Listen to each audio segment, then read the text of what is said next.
Hello mga be, ngayong araw nga pala ay tayo ay papasok muna tayo ng madrasa kasi nga Friday nga ngayon kaya panoorin nyo hanggang dulo kaya for the go. Kagising ko na nga lang pala dyan at ang oras nga pala dyan ay 4:30. Nagtaas muna kami muna tayo dyan para mawala yung antok natin then pinaandar na natin yung ilaw. Napay ko na rin pala dyan yung ating mga ginamit na kumot at pagkatapos ay atin na rin binalik sa kanyang nalagyan. Inugasan ko na rin pala dyan yung ating mga plato na hindi ko na inugasan noong gabi kasi nga tinatabad nga tayo. Binalik ko na rin pala yung mga hinugasan natin. Malamang sala ka naman dyan na nakakalat naman dyan.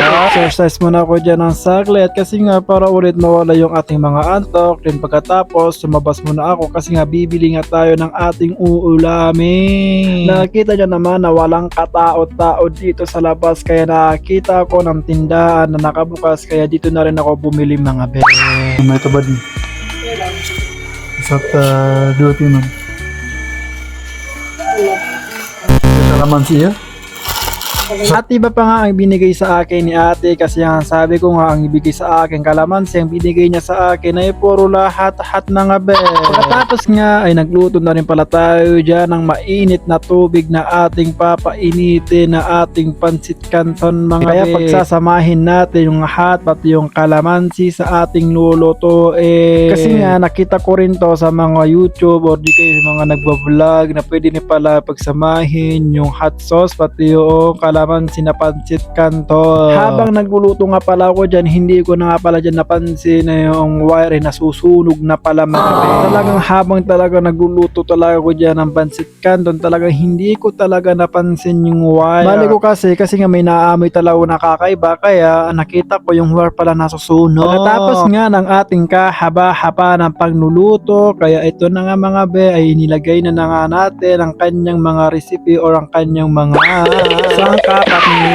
mekos ko na rin dyan mga tisala nga naman na hindi mo may mekos hindi ba walang lasa. At sa wakas ito na nga mga be makakain na nga tayo na para bang may day mga te. Then makatapos nyan at yan na nga kumakain na nga tayo at ito na nga inumagahan na nga tayo at umaga na nga mga be. Yan na nga mga te ay papasok na nga tayo sa madrasa. Hindi ko na nga rin sa inyo pa nakita kung naligo ba ako, nagtoothbrush, nang hilamos, basta yun na kasi nga nag-charge nga tayo. Hindi mo na nga tayo sasakay ng jeep kasi nga maglalakad muna nga tayo kasi nga mahal-mahal ng pamasahe, napakalapit lang 15 pesos na. Pagkatapos ng ating paglalayag na para bang kala mo naman naglayag ng isang oras. Ay naku talagang inabutan pa talaga ako dito na 60 minutes mga be. Ang ating pag-iintay ng 1 minutes at ito na nga tumawid na nga tayo sa kalsada. Hintay mo na ako dyan ng saglit at ito na nga mga be at nakikita nyo naman yung jeep natin, dyan tayo sasakay mga be. At ito na nga sasakay na nga tayo dito sa ating sinakyan na jeep mga be. Nagbilang na rin pala ako dyan ng pera, baka pag nabigay natin sumobra yung pera di nakapag-abonado na naman tayo mga be. Nandito na nga tayo sa madrasa at nakita ko tong mga bata, itong mga babae at mga kalalakihan ay sila ay nagsisiremony. Kita ko ay nakisama na rin sa pagsiseremony naman, di ba? Tapos nga ng aming pagsiseremony ay umakyat na rin pala ako dyan mga te. So hanggang dito na lang yung ating video, kaya kung pwede po ay pakisupport po ng ating Facebook page at malapit na nga tayo maka level 2 at maka 100 followers na mga be. Kaya hanggang dito na lang. Bye!